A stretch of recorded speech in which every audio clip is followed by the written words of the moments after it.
તમે કરોડો રૂપિયાના મંદિર બનાવો, એ કરોડો રૂપિયાનું મંદિર બન્યું હોય, એમાં લાખો રૂપિયાની એ પ્રતિમા એ પ્રસ્થાપિત કર્યું હોય, એ બધું બરાબર હોય, પણ યાદ રાખજો જ્યાં સુધી બ્રાહ્મણનો દીકરો પ્રાણ પ્રતિષ્ઠા નથી કરતો ત્યાં સુધી મૂર્તિ પૂજવા લાયક પણ બનતી નથી.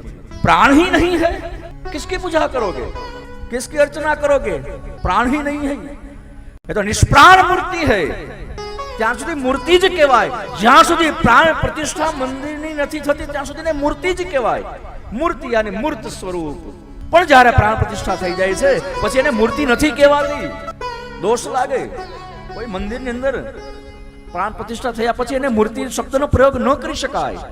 પણ એ પ્રાણ પ્રતિષ્ઠા થઈ જાય પછી જેમની એ પ્રતિમા હોય, એ રામજીની હોય કે ભગવાન કૃષ્ણ પરમાત્માની હોય કે જગદંબાની હોય, કોઈ પણ દેવી કે દેવતાની પ્રતિમા હોય, પછી એ સ્વયં દેવી કે દેવ સ્વરૂપ બની જાય છે.